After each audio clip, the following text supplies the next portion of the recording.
Es un gusto conversar con Juan Geymonat, licenciado en Historia Económica, coordinador de la publicación Los de Arriba, estudios sobre la riqueza en el Uruguay.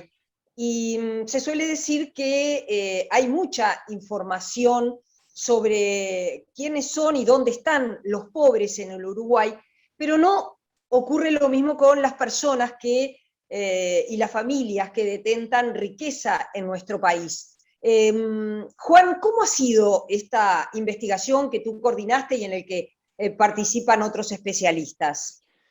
Bueno, primero que nada agradecer por el espacio y por el interés en el libro, en el tema. Este es un libro que surge que en realidad la propuesta nos la hace Fugman, como un poco como lo que decías vos, ¿no? Como viendo la necesidad de empezar a colocar el tema en el debate, que es un tema que no forma parte de la agenda de investigación de la universidad, pero hay investigadores que se dedican al tema. Pero digamos que mucho más lejos del ámbito universitario, académico, estas cosas no se discuten. Entonces, la apuesta de Fugman un poco fue, bueno, empecemos a discutir esto, pongamos esto arriba de la discusión pública, de la sociedad, en fin, bueno, para ponerlo colocarlo como un problema a discutir. El libro es el producto de la contribución de varios autores, que desde distintas ópticas, distintas disciplinas, distintos abordajes, estamos mirando como una parte de la realidad parecida, ¿no? O sea, estamos mirando la misma parte de la realidad desde distintos ángulos. Esa parte de la realidad es la que decías vos, ¿no? Los ingresos concentrados y los grupos que concentran esos ingresos. Eh, todos los investigadores, digamos, creo que es algo como recurrente, nos hemos encontrado con el problema el acceso a información sistemática, ¿no? O sea, existe información dispersa, hay que reunir, la información que existe es bastante deficitaria en varios puntos. Entonces, digamos, ese ha sido, digamos, si vos me decís algo como a resaltar yo creo que eso ha sido una cosa, un común denominador a todos los que nos enfrentamos a estudiar esta parte de la realidad, ¿no? Uh -huh. La dificultad de acceso a la información. Juan, y un poco se puede definir quiénes son esas personas, esas familias ricas en el Uruguay y dónde se ubican dentro del territorio nacional. Bueno, lo que podemos ver es que si uno analiza primero, los altos ingresos, cuando uno mira los altos ingresos, las principales fuentes de las que provienen esos altos ingresos son la renta de capital y las rentas en general, ¿no? ¿Qué quiere decir esto? Que está muy relacionado el nivel de ingresos con la propiedad del capital, ¿sí? Entonces ahí uno dice, bueno, ¿y qué sabemos de la propiedad del capital? Bueno, primero que está muy mal distribuida, ¿no? O sea, que está muy concentrada en pocas empresas. O sea, hay 200 empresas, por ejemplo, que concentran una cuarta parte de la economía nacional, ¿no? O sea, digamos, su producción equivale a una cuarta parte de la producción nacional. Estamos hablando de 200 empresas, digamos, para tener una idea de esas 200 en qué universo se mueven, hay que decir que en el Uruguay hay más o menos 167.000 empresas, ¿no? De esas 167.000, 200 nada más concentran casi el 25% de la producción. A su vez, si uno mira esas 200, la mitad más o menos son extranjeras, ¿no? Entonces, lo que podemos decir es que el capital se distribuye mal y además está bastante extranjerizado, por lo menos en la cúpula, ¿no? Cuando uno ve la cúpula empresarial. Y después, lo que tenemos del otro lado son, cuando vemos el capital nacional, el gran capital nacional, lo que tenemos son empresas que en su mayoría son familiares, o sea, son de control familiar, de propiedad y control familiar. O sea, no son empresas que tienen 1000 accionistas todos distintos y que van cambiando. No, son empresas bastante cerraditas en su paquete accionarial y que a su vez está compuesto por descendencias familiares, ¿no? Esto quiere decir que desde el principio del siglo hasta acá no entró nadie al club de los grandes empresarios, o no, obviamente hay movilidad, pero lo que sí hay cierta estabilidad de determinados, hay continuidad de grandes familias empresariales en el mundo empresarial, algunas de cuarta, quinta generación ya. Ujú. ¿Y de dónde proviene esa riqueza? Porque en el libro consta que la renta agraria es la más importante, es la más grande. ¿De dónde proviene esa riqueza que tienen ese grupo de familias bastante concentrado? Bien, como te decía, las principales fuentes de ingreso del 1% más rico son la renta de capital y las rentas en general, ¿no? ¿Qué quiere decir esto? O sea, es la posesión de riqueza, digamos, ¿no? O sea, a diferencia de la otra parte de la sociedad, que su principal ingreso proviene del salario, o sea, no proviene de poseer riqueza, de poseer patrimonio, sino de poseer, digamos, de su salario. Entonces, ahí tenemos lo que son las rentas de capital, ¿no? Que vendría a ser cuando, o sea, los negocios en los cuales uno invierte y le dan determinado lucro, determinada ganancia. Y después está las rentas de cuando vos tenés un inmueble y lo arrendás, ¿no? O sea, lo pones a alquilar. El caso más así, más paradigmático de eso es la renta de la tierra, ¿no? O sea, es aquellas personas que por ser propietarios de tierra poseen digamos, poseen un ingreso. Ujú. ¿Qué pasa ahí con la renta de la tierra? La renta de la tierra, lo que ahí aparece en el libro, en un capítulo de Gabriel Ollanzábal, que es ingeniero agrónomo, que se ha dedicado especialmente a estos temas, es que lo que sucede es que la renta agraria, si vos calculás la magnitud de la renta agraria, equivale al 40% de todo el PBI agropecuario. El PBI agropecuario, ¿no? Y a su vez, si vos mirás quién se apropia esa renta agropecuaria, tenés que hay una parte de los terratenientes que son a su vez empresarios, ¿no? O sea, que son a su vez quienes invierten en la producción, ¿tá? Y esos apropian una parte importante de esa renta. Pero a su vez hay casi un 37% de esa renta que va a parar a manos de gente que no invierte en el campo, sino que simplemente tiene campo, ¿no? O sea, hay un 37% de esa renta, que ya es una parte muy grande del PIB agropecuario, que va a parar a manos de personas que no están desarrollando una actividad agropecuaria, sino que son simplemente propietarios de la tierra y la arriendan a terceros. Ujú. ¿Cómo se distribuye después de vuelta? ¿Qué hay ahí adentro de ese 37%? Hay cosas muy variadas, está desde el veterano que se retira con, yo qué sé, 200 cuadras de campo y las arrienda para redondear una jubilación y quedarse en el pueblo más o menos tranquilo, ¿no? Está eso, pero eso no es lo que explica, digamos, ese 37%, digo, eso es un pedacito muy chiquito. Y después están grandes empresas que su negocio es comprar tierra para arrendarla. Por ejemplo, lo que está haciendo ahora UAGEL, que era el grupo de Sartori, digamos, tiene decenas de miles de hectáreas que lo que las tienen en arriendo total, ¿no? Hay fideicomisos financieros que han invertido en eso, que han invertido en comprar tierra para arrendarla, nada más, no para producirla, para arrendarla y vivir de la renta que da esa tierra, ¿no? ¿Y cuánto del ascenso social en una sociedad depende de la herencia, el esfuerzo personal de las personas y la educación, por ejemplo? Bien, hay un artículo ahí en el libro muy interesante de Evelyn Lazarga que justamente analiza las herencias. ¿Y qué se encuentra ahí? Se encuentra primero que la herencia está peor distribuida que el ingreso y peor distribuida que la riqueza. O sea, los hogares, o sea, si vos sumás todo lo que se hereda en la sociedad, está muy, muy, muy concentrado en una porción muy, muy, muy pequeña de la sociedad. Para tener una idea, el 83% de los negocios que se heredan, los hereda el 1% de la población. O sea, está recontra concentrada la herencia.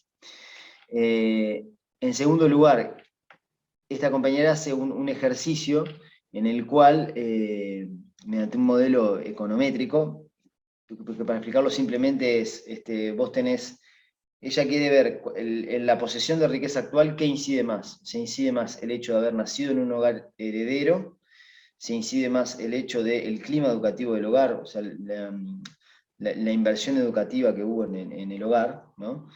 Y entonces lo que da ese ejercicio es que hay mayor incidencia del hecho de haber nacido en un hogar heredero. Ujú. Vamos, a ver si lo puedo explicar un poco mejor. Lo que en sí demuestra esto es que no es que la educación no importe a la hora de obtener mayores ingresos, pero importa mucho más, o pesa mucho más, el hecho de haber nacido en un hogar heredero o no.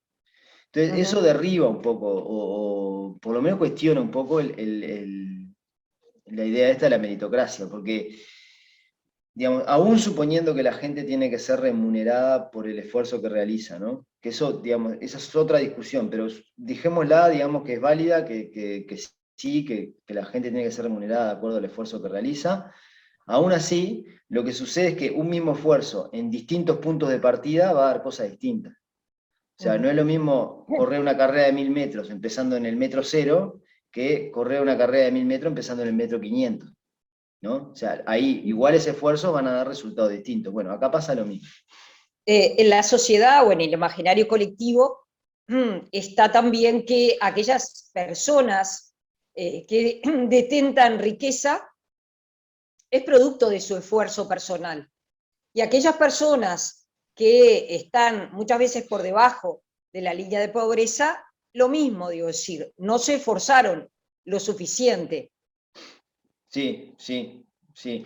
Está instalado, creo que está instalado y cada vez pesa más, ¿no? O sea, cada vez tendemos a pensar la cuestión de la pobreza como un problema individual. Esto no lo digo yo, ni es, o sea, hay encuestas que se han hecho midiendo la percepción de la gente respecto a las causas de la pobreza y dan eso, ¿no? Que cada vez la gente piensa más que la pobreza es el producto digamos, de trayectorias individuales, de lo que hace la gente y no de cuestiones más estructurales, no de las reglas de juego que nos damos como sociedad.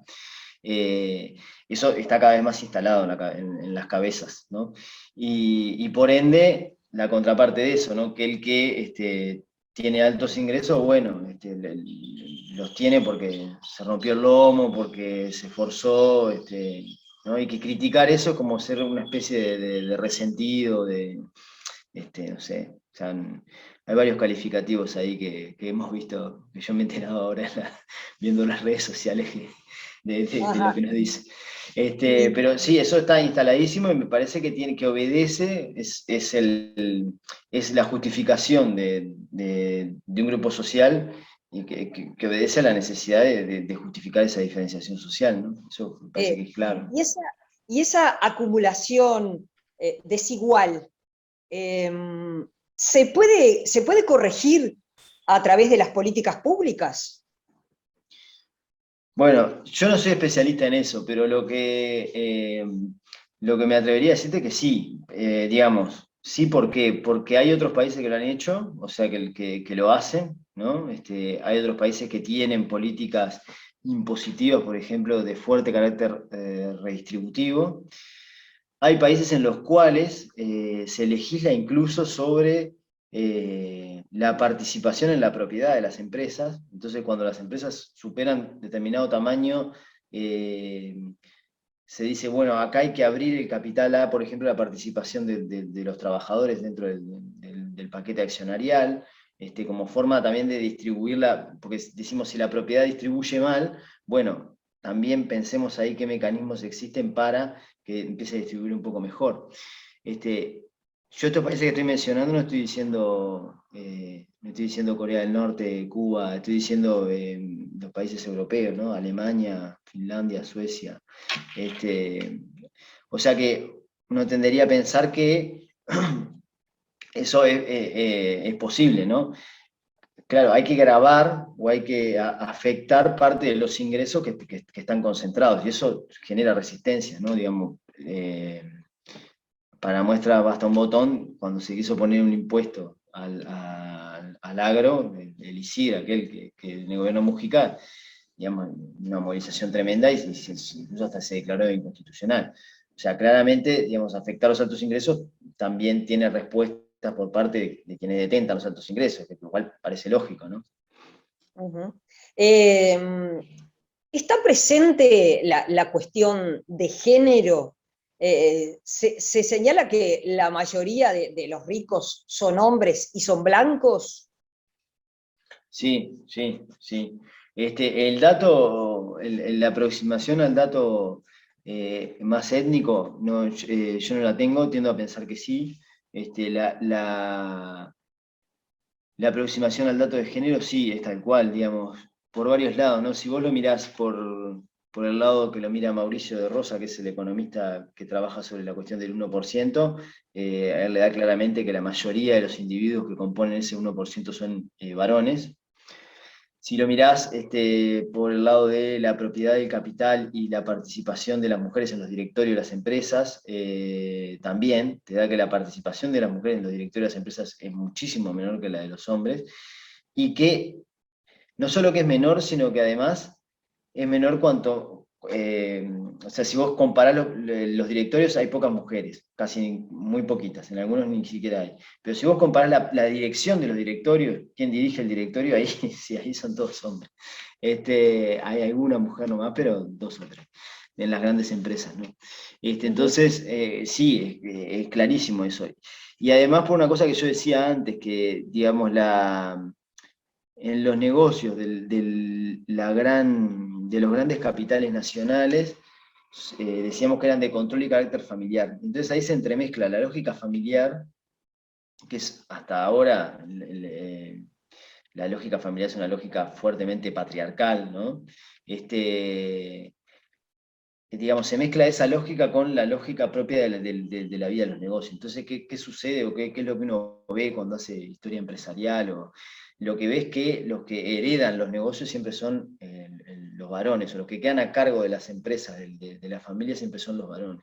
Incluso cuando la descendencia es una mujer, muchas veces queda el yerno sí, ahí va, el yerno del propietario original, no queda la hija al mando. Ajá. Es una cosa interesante. Hay otro dato en la publicación que me parece bastante impactante, y es que hay 589 asentamientos que ocupan unas 165.000 personas, pero que en los hechos ocupan menos tierra que 90 barrios privados. ¿Cómo es esa información que está contenida en el libro? Sí, eso es un poco, o sea, es la cristalización en el territorio, en la forma de habitar en la ciudad, en la forma de habitar en general, es la cristalización de toda esa desigualdad que veíamos antes, ¿no? O sea, que lleva a que, digamos, a algo que parece, algo que rompe un poco los ojos, ¿no? Que es esta idea de que todos los asentamientos irregulares del país entran en los 90 barrios privados que hay. Y bueno, dijiste una cosa muy importante, y te sobra espacio, te sobran 1.700 hectáreas, 1.750 hectáreas. O sea, no solo entran, sino que entran sobrados. O sea, que podría seguir creciendo la cantidad de asentamientos y seguirían entrando en esos 90 barrios privados. Y que muchos de esos barrios privados son barrios privados que están inhabitados durante una buena parte del año porque son barrios privados de veraneo, muchos de ellos. Ujú. Porque no son solo los que están digamos, en la trama urbana de Montevideo y Canelones, ¿no? En lo que sería digamos, el Gran Montevideo, sino que ahí están desparramados en varios departamentos del país, y algunos son estrictamente como Ajá. de veraneo, de vacaciones, ¿no? O sea que están vacíos durante una parte importante del año. Eh, Juan, creo que se tiene bastante claro cuáles son las transferencias que en el Uruguay reciben las personas con menores ingresos, pero no está tan claro qué transferencias desde el Estado o qué exoneraciones desde el Estado se le da a aquellos que tienen altos ingresos. ¿Existen beneficios, exoneraciones a aquellos que Sí. tienen altos ingresos, o en realidad las personas que tienen altos ingresos pagan impuestos muy altos? Bueno, ahí hay todo un tema, ¿no? Primero, existen exoneraciones tributarias, ¿no? Existen exoneraciones tributarias, una de las principales de ellas tiene que ver con la ley de inversiones, que te exonera a vos cuando vos invertís con determinadas características, cada vez más laxo eso, o sea que te exonera casi que por invertir, que digamos que invertir es parte de la vida de una empresa, ¿no? O sea, es como lo común que hace una empresa. Bueno, te exonera ahí de una serie de tributos. Después lo que sucede es que esto ya es como más, esto no está en el libro, pero que uno se entera hablando con gente que está en ese mundo. Lo que sucede también es que muchas veces, por ejemplo, los ingresos que están grabados por IRPF, ¿no? Que el IRPF sí prevé digamos, un escalonamiento en el esfuerzo tributario de las personas según el ingreso. Pero muchas veces, ¿qué sucede? Que vos tenés una empresa grande, por ejemplo, y yo qué sé, vas a comprar un auto, y lo comprás como el auto de la empresa, lo usás vos, que sos el dueño, y tal. Ese auto eso que vos compraste con la plata de la empresa no forma parte de tu ingreso personal. ¿Me explico? Entonces, digamos, ahí hay todo un mundo muy gris, que no sé si cuantifica mucho o poco, pero hay todo un mundo muy gris, muy vidrioso, de cuánto tributan esas cosas. Lo otro que me parece importante subrayar es que en el Uruguay existe un mecanismo que es de la ley de mecenazgo, ¿no? Por el cual a las empresas se les descuenta aportes que tienen que hacer al fisco, o sea, se descuenta IRAE, si donan a determinadas instituciones, ¿no? Y eso, digamos, uno puede decir, bueno, está bien porque apoya que las empresas, bueno, pero eso es una cosa que, por ejemplo, es un privilegio que tienen las empresas y que no tenemos el resto de los ciudadanos, ¿no? O sea, yo no elijo a dónde van mis impuestos, digamos, para decirlo así. O sea, yo pago mis impuestos y mis impuestos van a una bolsa común y después se distribuyen a distintos lugares. Bueno, acá no, acá los empresarios que tienen que tributar IRAE pueden elegir a dónde van sus impuestos, porque pueden descontar una parte de ese IRAE poniéndolo en actividades que entienden importantes, como yo qué sé, con eso se han financiado todos estos liceos, el Liceo Impulso, el Jubilar y demás. Pero es plata que debería entrar al Estado y que no está entrando. Ujú. Elige dónde tributarla, me explico, es una diferencia bastante grande entre digamos, los asalariados y las empresas a la hora de tributar, ¿no? Por último, el objetivo entonces de la publicación es poner estos temas en debate. Sí, sí, sí. El objetivo de la publicación es abrir un debate. El libro está escrito en un lenguaje, o trata de estar escrito, eso nos dirán los lectores, pero trata de estar escrito en un lenguaje bastante llano, sin quitarle profundidad analítica al asunto.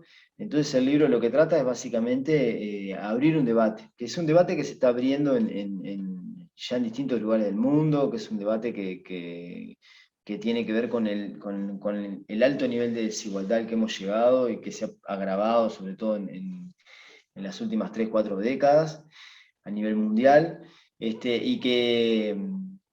bueno, el libro intenta abrir eso, empezar a pensar eso y dialogándolo con amplios sectores de la sociedad y tratando de acercar argumentos sólidos y respaldados científicamente sobre estas cuestiones que a veces las hablamos muy como de boliche, y no con, digamos, no con el rigor necesario. Gracias por la entrevista. No, muchas gracias a ustedes por levantar el libro y por interesarse en estos temas.